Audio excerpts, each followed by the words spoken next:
I got asked, why do you want to work here in an interview today? So I was doing a virtual interview today looking for a part-time remote tech support job, and they asked me this question. I said, money. They said, anything else? I said, well, sir, you're looking for someone to do a job and do it well, which I can accomplish. You're giving me money in exchange for accomplishing the job to your specifications. If there's some other reason why you employ people or some other way that you compensate them that you have not made me aware of, I'm listening. Oh, he said, and moved on. I have to say, it's very nice to not need a job. I know when that question came up, there was no way they were going to hire me, so I might as well rub their nose in the foolishness of asking it. For work's sake. Yeah, for work's sake. So why do you want to work here? And money, pretty obvious, right? This brings up the thought, Andrew, do you think people are only motivated by money? I think some people are motivated by money. I think some people definitely want the bling and the BMWs and the Mercedes and they just want cash. But even then, if we think about those things like the nice cars, actually that's not the same as money, is it? If I want a nice car, that money and a nice car are different things. Maybe the reason I want a car is not because it's a financial value, but because it makes me look good and feel good about myself. And I think people are motivated by very different things. Sometimes I'm just motivated because I want to get to the burger restaurant and grab myself a nice big burger. So I think it could be different things. It could be like wanting to feel appreciated, like people actually care about you. And maybe that's kind of, in an inverse way, what this company were heading towards. They wanted to know if you actually care about something other than money. What do you think, Matt? I heard you say burger. And I lost everything after that. Food. I'm going now. There's my motivation. Yeah, that's my motivation. Oh my gosh. Yeah, I live my life one meal to the next. What do you think the interviewer was thinking when the guy just said, money? Of course, money. Why else would I want to work here? What do you think that guy was thinking? I think he's probably thinking that he wanted to understand what about that particular job connected with the person and like why they weren't just going to leave in like a week's time when they found a job that paid 5% more. I mean, it's fair enough, isn't it? Like right now we're in this big financial crush. Everyone's getting squeezed from every side. Petrol's too high, food's too high, the cost of living's too high. So it totally makes sense to want more money right now. But I suppose if you're a business owner or leader looking to hire someone, you kind of want someone to come and work inside your business because they see something in your business which is about more than just the money. Now, it kind of makes sense when maybe you're doing you're doing like a minimum hour job, like a low wage job, maybe at a restaurant or something like the car cleaning or something like this. Maybe it is just about the money because you'd rather be a lawyer or be a professional graffiti artist. But when you're getting into those first professional, shall we say, jobs, then I guess people actually want to know, why do you want to go there? Why do you want to work at that particular marketing agency? Why do you want to go into insurance? Why do you want to work in sales? People want to actually understand what your purpose is. And I think that's why the person asked. Probably they've had people who've come in the past and just taken the money and not been hugely motivated in the long term. Once they've got their money, once they've got the wage and they've got the contract, they're like, oh, I'm on easy street now, taking the bacon home, got the bread, I could just chill out. I don't have to worry too much anymore. So that could have been the past experience of the leader. So maybe they're trying to weed out those kind of people who are just going to get the contract and then slack off because they don't actually care. That's right.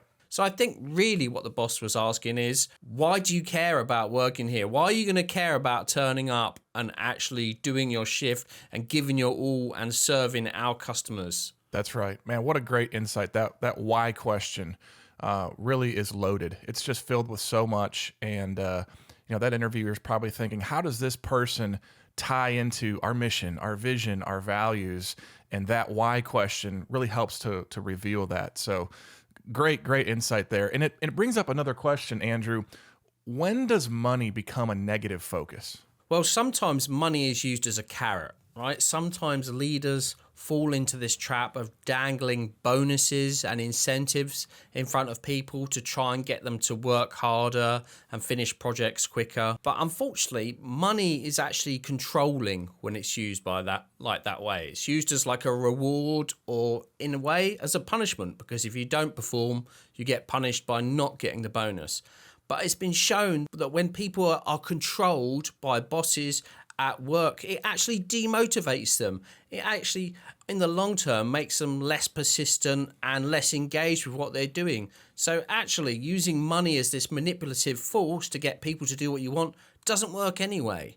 It's a bit different between wages and bonuses. People who are paid more as a regular salary tend to just carry on being motivated anyway. It's more like these one-off bonuses and incentives, so on, which can be a bit toxic and even lead to weird things. You even get this at the top of the food chain.